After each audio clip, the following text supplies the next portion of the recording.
Jonathan Scott has been here before, in love and in loss. Stepping onto the stark white backdrop, he knows everything he brings, everything he feels is conspicuous here. It's sort of a pure essence, and in this single second, she is able to capture, I think, that moment of who you are. She is Elsa Dorfman, who for 35 years has been making portraits with her giant Polaroid camera.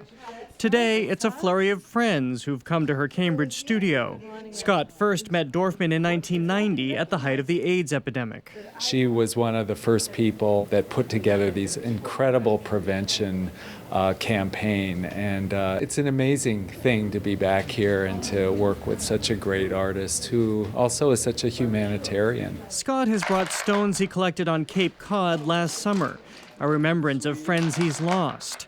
Eyeing it all from her camera, Dorfman guides the rest. I think more space at the bottom where the rocks are. Actually, can you hold being down? I can hold being down. Yeah, do you like that? Then, as she's done thousands of times before, it's very physical work operating the camera, so Dorfman now relies on a team of assistants. They swoop in. The timer on her camera ticks down, and 150 seconds later... Oh, wow. Oh, wow. Oh, wow. That is great. These are parting shots, though, because Elsa Dorfman is slowly stepping away. Do you call it retirement? I can't bring myself to say retire, but I am winding down because look at how much I could never do it by myself anymore. So I am. But I can't, like, give the keys to the landlord. I can't do that. It was 1965 when the 20-something Dorfman began selling her photographs in Harvard Square, buoyed by some to-the-point advertising. 15 years later, she met the camera that would be her counterpart, this massive Polaroid, producing 20-inch by 24-inch instant photographs, one of just 5 originally produced. Why Polaroid? Well, after working in the darkroom, Polaroid is so easy. You know what I mean? It's, why not? You know, it's like falling in love. How do you know? It feels right. Why am I going home with this guy? Why am I still here? You know, I mean, I think I've said that before, but I think it's really, there's some things you can't quite explain, but you just know it when you see it. By her count, there have now been some 4,000 portraits. They line her walls. The families, babies and dogs, couples, cancer survivors, and clowns.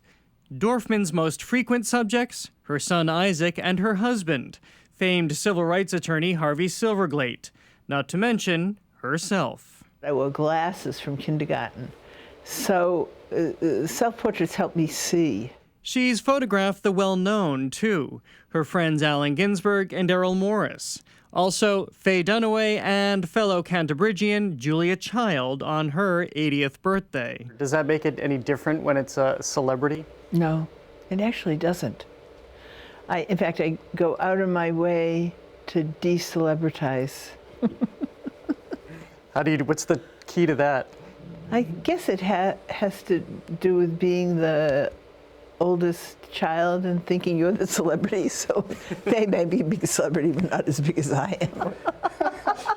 Just like her camera, Dorfman's spirit is outsized too. Here, she is the mistress of merriment, quick with the wit and asides. Do you ever get nervous still doing this? I never ever got nervous. Sometimes I think I might get murdered down here, but other than that. It's an environment that puts all of her subjects at ease. 25-year-old Jordan Roundtree is a family friend who's been photographed by Dorfman since he was 2. It's weird because I get to see myself grow up through the eyes of someone who knows me very well, almost like better than I do. Okay, ladies. See you at 100. Friends Nancy Venti Young and her mother Jean haven't been photographed together since the day Jean, now 90, retired from her job as a banker 30 years ago. Who's that? Oh, for heaven's sakes. Isn't that a riot? The scarf and this, everything looks great. Styled by Nancy. Oh, yeah. Here they come and stay forever, for an artist who gets them like no other. She wants to capture the moment, this instant in time in your life. And I'm thankful for that. She sees things about you, the subject, that you might not see about yourself at all. Elsa never changes. You know, she's still the same. She's like an absolute.